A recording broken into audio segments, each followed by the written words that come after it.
Hey everyone, this is Claude Johnson from the Black Fives, and guess what? I'm back with another episode of Claude360, and also I'm back with another road trip. This time I'm heading to Indianapolis, Indiana, where the Green Bay Packers will be playing against the local Colts tomorrow. And I'm there to root for Cornelius Johnson, who is a wide receiver for the Packers, and he's also my son. And so that's what we do. We support one another as best we can.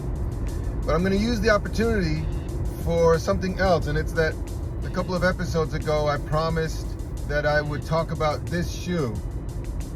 It's the Nike limited edition premium leather Dunk High from the Black Fives by Nike collection from 2003.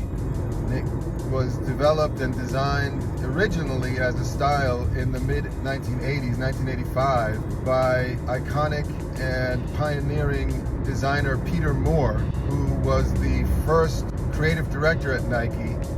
And this shoe came out with a really unique lacing system and padding and other features that made it really state-of-the-art for basketball players. And it became popular because Nike decided to issue it in team colors for NCAA basketball teams that they had signed up on their roster of teams. So it was an instant hit. But the reason I'm bringing that to Indianapolis is that the New York Rens had a really important role to play in the history of basketball in Indiana.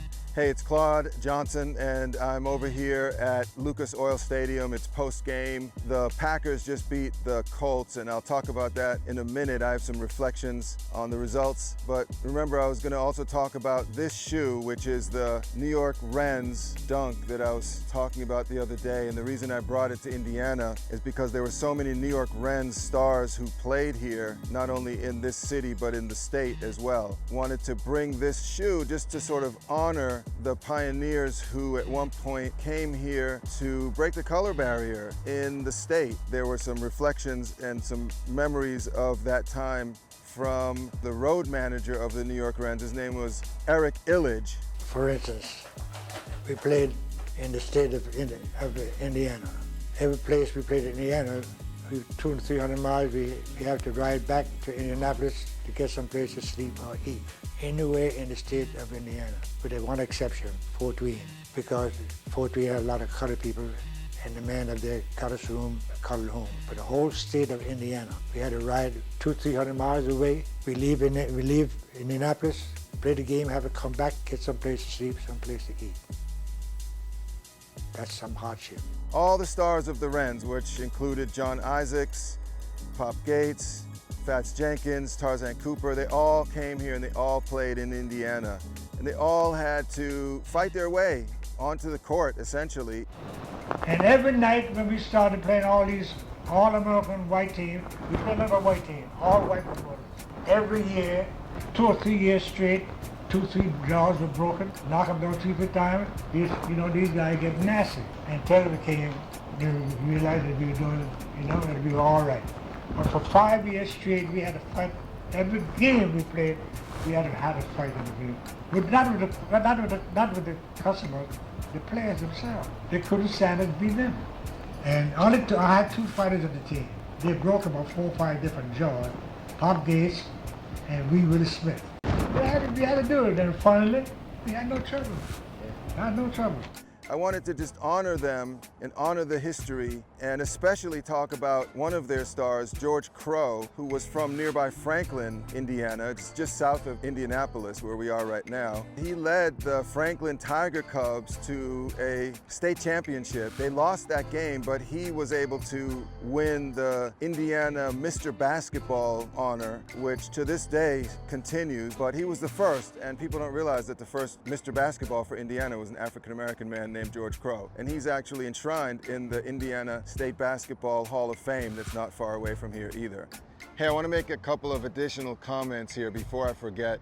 John Isaacs, who was one of the New York Rens stars from back then, was integrally involved in the Legacy of Inspiration campaign that we did with Nike back in 2003 when this dunk came out. And I'm just super pleased, even till this day, the arrangement I made with Nike included an honorarium to Mr. Isaacs, and that fee was an amount that was more than the entire earnings of his full professional basketball career. And so just reflect on that for a second and just really appreciate that that's what we mean when we say make history now. It's take the history, honor it, but also see if we can empower and do something to benefit not only the pioneers themselves, and Mr. Isaacs, the late Mr. Isaacs is no longer with us, but also their descendants.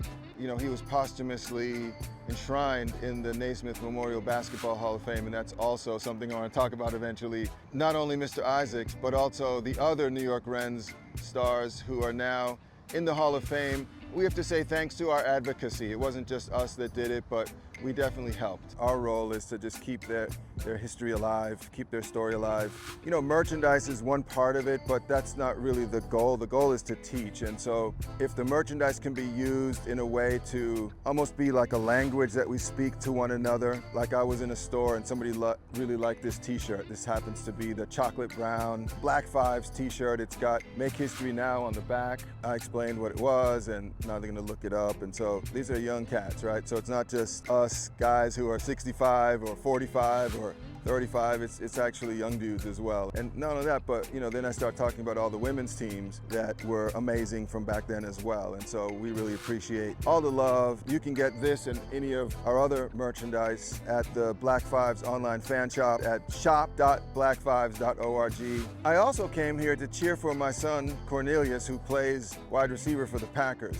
Now, if you remember last time I was at the Packers-Jets game at Lambeau Field, Cornelius was able to get a first down catch that kept the drive alive in the only touchdown scoring drive that the Packers had in that game. But today, he was able to get into the game, led the team in receptions, and led the team in receiving yards.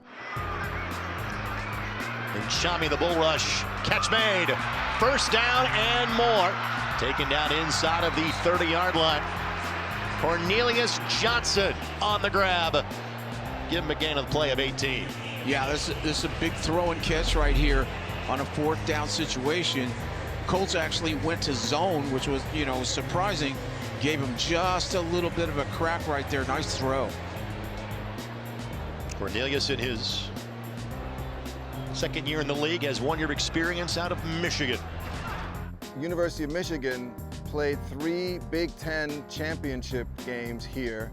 Each of them they won, and Cornelius played in each of them. So he's got 3 Big Ten championship titles, all of which were won at Lucas Oil Stadium.